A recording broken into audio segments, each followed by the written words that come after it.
si Araceli tsaka si Gabby, parang hindi sila magkasundo eh. Anak, you trust Gabby and not Araceli. Gabby, your family and your business is a mess right now. Hindi mo naman obligasyon na tulungan ako eh. I just can't sit here and do nothing. Let's get back together. Okay, paano mo naman nasabi na alam ni Ma'am Gabby na may gusto ka sa kanya? Eh, tinanong niya kung may girlfriend daw ako. Wala? Wala ka nagugustuhang babae? Eh, baka curious lang siya. Eh, hindi. Kahit na. Bigla-bigla akong tatanungin ng ganon. Did you send a picture? Of course, I'm sure nagtataka na yan si Monique kung sino yung lalaki may hawak na dalawang bata. Ba't mo pinipunit? I don't want to remember your dad. Malapit na nga yata mapagtagpi-tagpi ni Monique ang nakaraan. Is that me and my dad? Oo, anak. I really hope this works, huh? I'm sure this will work. It always works. Eh, what about the other kid in the picture? Sino yun? Hindi na mahalaga ang nakaraan. Ang importante magkasama tayong dalawa. Kuya Rocky! Kuya Ashong! Oh. Kuya Rocky! Tulong! Si Lolo! Kailangan natin doon ng extra income. Paano kung lumala yung sakit nyo? Eh di wala tayong pambayad dito sa ospital. Oo nga, kaya dapat matuloy ka Rocky sa Saudi. At malapit na ring umalis si Rocky. Rocky, huwag mo akong intindihin. Kung ano man ang maging desisyon mo, susuportahan kita. Si Gabby, Rocky, may girlfriend ka ba? Oho. malapit na rin kayong mabaliw. Kahit malungkot sa akin na hindi na siya magiging driver ko, kailangan talaga niyang pumunta sa Riyadh. Ma'am? Yes? May gusto ka bang pagtapat sa akin, Rocky?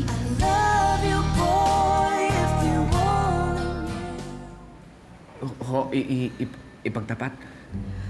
Ibig ko sabihin, may gusto ka ba sabihin sa akin?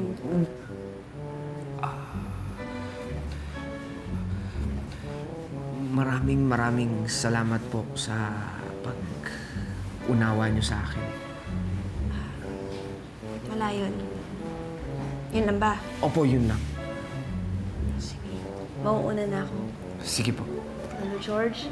I'll go ahead.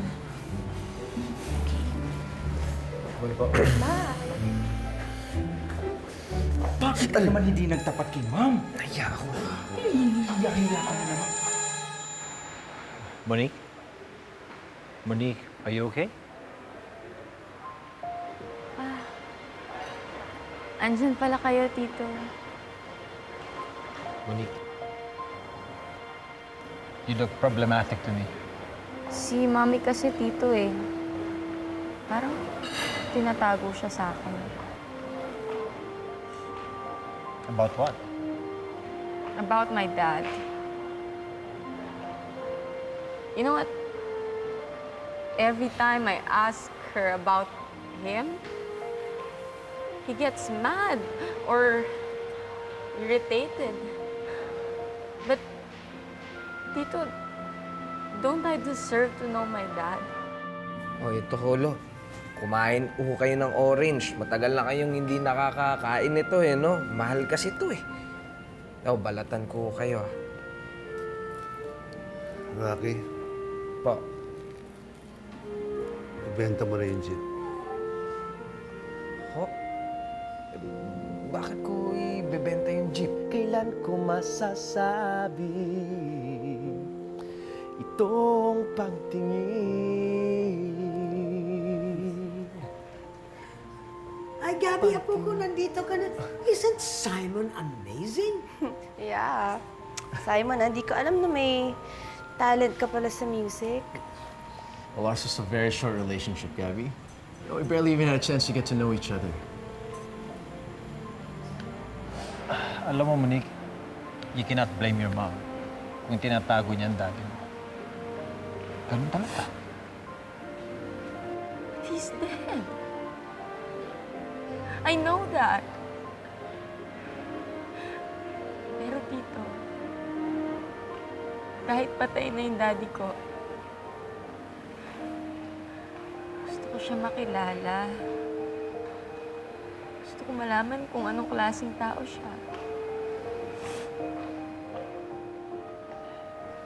Let me ask you this. Ano ba sa tingin mo pagkatao ng daddy mo? Yung kikitain mo, yun ang gamitin mo papuntang Riyadh. Lo, hindi po pwedeng mangyari yun dahil yun ang ikinabubuhay natin. Oo nga, pero sino magmamaneho? May sakit ako. Nandiyan naman si Asyong eh. Siya pwedeng pumasada habang wala kayo. Abuela, may dala pala akong bread para sa'yo. Kasi Ay, alam kong thank wala you, niyan Apo ko. sila Thank dito. you, Kaya mga favorite dala lang kita. ko. Thank you. Sarap yan. Can you sing another song again for me, please? Sure. Oo, Okay lang ba sa'yo, Gabby? song. Go! Okay? Okay, please. Sana'y iyong dinggin. Pag nakikita ka, ako'y sumasaya. Laging nasa isip, maging sa panaginip. Puso yung maamin, ikaw lang mahal at wala nang iba. Kailan ko masasabi itong pagtingin? Sige, ikaw ang bahala. Rocky, ayoko man na umalis ka, pero ikaw ang bahala sa pamilya natin. Kung ano man ang maging desisyon mo, susuportahan kita. Well, that's the problem.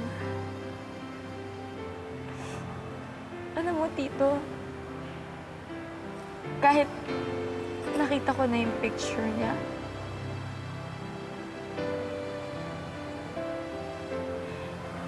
he remains faceless. It's just like a blank drawing.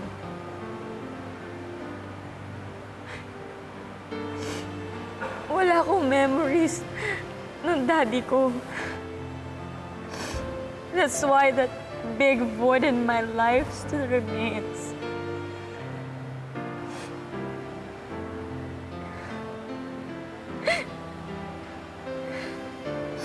Tito, alam mo ba yung pakiramdam kapag iniwan ka ng isang tao na dapat nagmamahal sa'yo?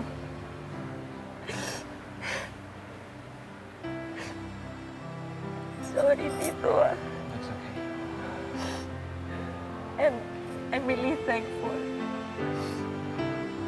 At naiintindihan niyo ako.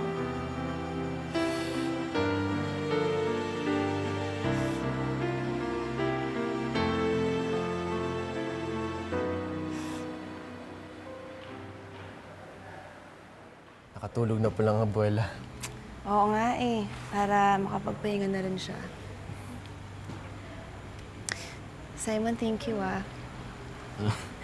for doing this. Abby, you know it's not really a big deal, right? Gusto ko lang naman, guman yung loob mo kahit papano. Abby, alam ko kasi maraming gumugulo sa isip mo eh. You know, I miss her so much. Kaya nga niyakap niya ako, hindi ko mapigilan yung sarili ko. Gusto niya makilala yung tatay niya. Hindi ko masabi sa kanya, ako na yun. Ako na iniyakap mo. Ahmed, you're a good and strong man. Responsible and kind. That's why I love you. Yeah, actually, I feel sorry for myself. Sorry. Pati sa ibang tao. Like Rocky. At si Rocky? Sa hospital ng lolo niya na heart attack. Sa ospital si Lolo George. Hey, you'll get what you deserve. Balang araw, kikilalanin ka din. As her father, okay? Monique will know you're her father. I'm sorry. Ano ka ba? Nagiging emotional lang ako. Alam mo, minsan nga naiisip ko, parang pareho kami ni Rocky. Well, not quite. Pero, Paano? kasi yung family niya, masaya. Kahit walang pera. Hindi katulad ko, meron nga kaming pera, pero gulo-gulo naman ang pamilya namin. Minsan nga, iniisip ko, sana wala na kaming pera, pero masaya yung pamilya. Ano ka ba? Tao ka lang. Nasasaktan. Andiyan pa yung Araceli na yan. We have to deal with Araceli. Ay, nako, that woman never fails to ruin my day. Nakakainis siya, nakakabwisit. Gabi, maswerte pa rin kayong dalawa. Gabi, kayong dalawa pareha pa kayong may pamilya eh. Ako. Gabi, wala na akong pamilya. Kaya nga pag nagmahal ako, ayoko na pakawalan.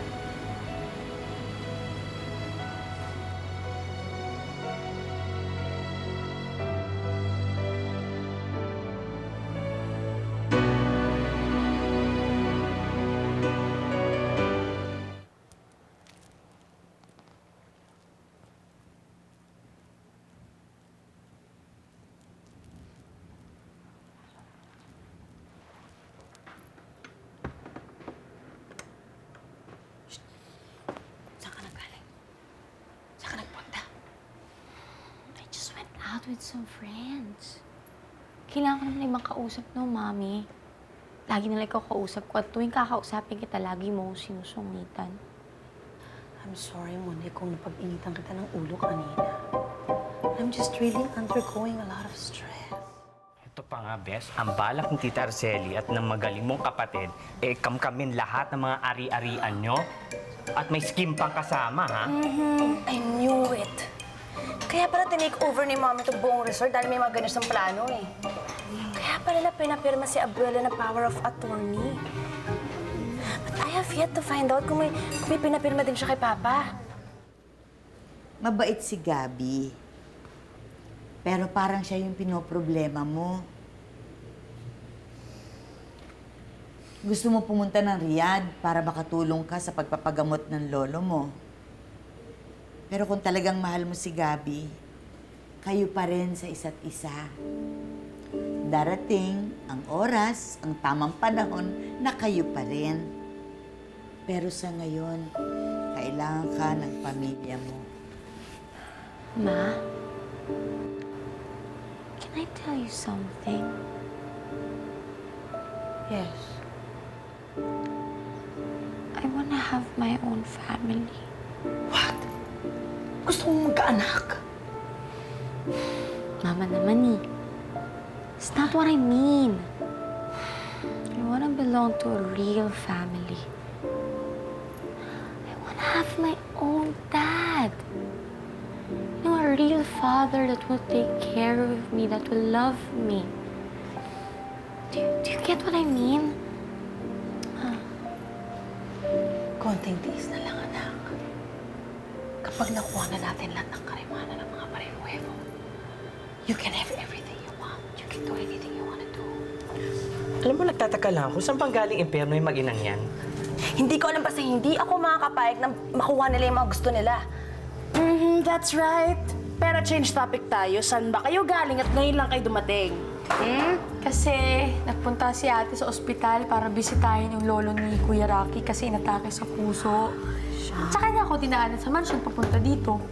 Ano ba Diba, naman? Ate Gabi? Ang dami naman nagkakasakit. Alam ko naman po yun, Ali White eh. Kaya lang, sino magbabantay kay Ma'am Gabi? Mayaman sila, Gabi. Kaya nilang bumili ng suporta. Kayo, wala kayong pera. Kailangan nyo ang suporta at solusyon sa mga problema ninyo. Pero kailangan nyo itong paghirapan at pagtrabahuhan. So, close na kayo ni Papa Rocky niyan. Hindi naman. Sus, parang nagkakadevelopan na kayong dalawa. Ano ka ba? Of course not, Von. Of course not. Paano na si Papa Simon? Touch move. Sino nag-text, Ma? It's your Tito Ahmed. Oh, He wants to see me. I have to go.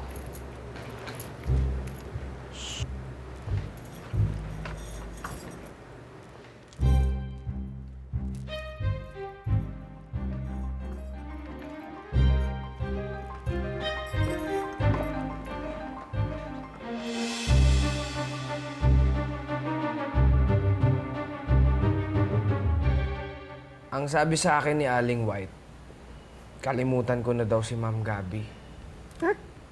Eh, tol, alam mo, si Sir Simon, mabait naman yan eh. Panigurado, aalagaan niya si Ma'am Gabby. Oo nga, Rocky.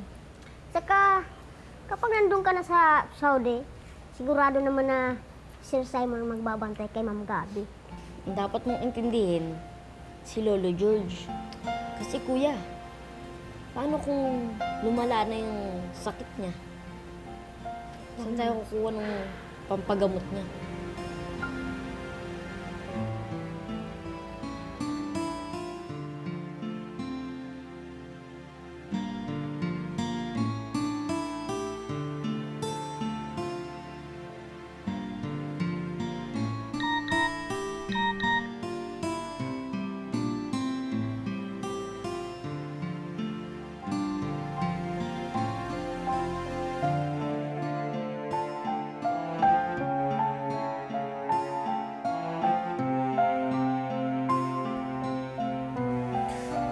Sean, Bert, boy, kayo na muna bala kay Lolo George, ha? Bakit? Babalik ako agad. Saan ka pupunta? Meron lang akong kailangan ipagtapat. Ahmed, can I be frank with you? Araceli, you can tell me anything. I'm not happy anymore with Aaron. Bakit mo nasabi? Dati napapakisamahan ko siya eh. Pero ngayon parang nasasakal na ako. I can't live with him anymore. Sir, huwag po kayong umalis, sir. Baka po makatulog kayo. Hindi. Oring, okay na ako. Okay na ako. Pupunta lang naman ako sa Blue Escape. Sasamahan ko kayo, sir. Hindi na, may driver na. Okay na ako. Okay, huwag niyo na akong pasinin. Halika na, dali niyo ako sa Blue Escape.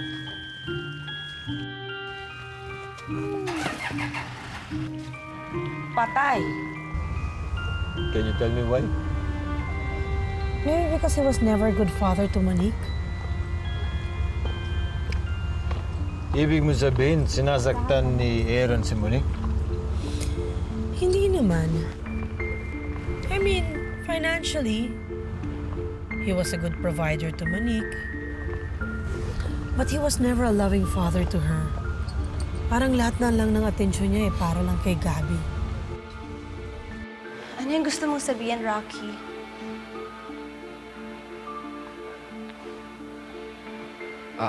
Ma'am.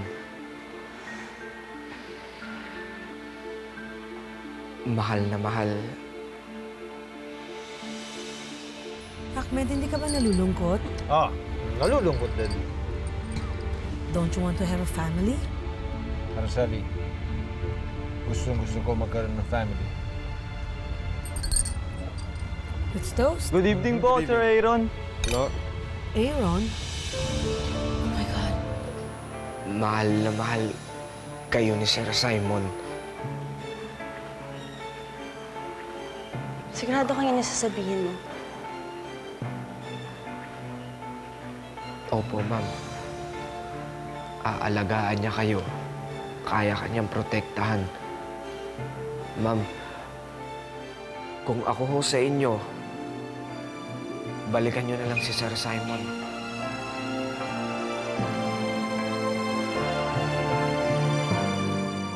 Sa nalalapit na pagtatapos ng My Driver Sweet Lover, handa nang lumaban si Aaron. Balak nilang kamkamin, kayamanan at lahat ng pag-aari ng Barangay. I will do everything in my power to get back at them. Pero si Gabby, bumigay na nga ba? Alam mo, Rocky, bumalik ka na lang sa lolo mo. Mas kailangan ka na. Mabuti na yung ganun. Nandun siya sa dapat niyang kalagyan. At ako, andito ako. Inaalagaan kayo. Simon, let's get back together.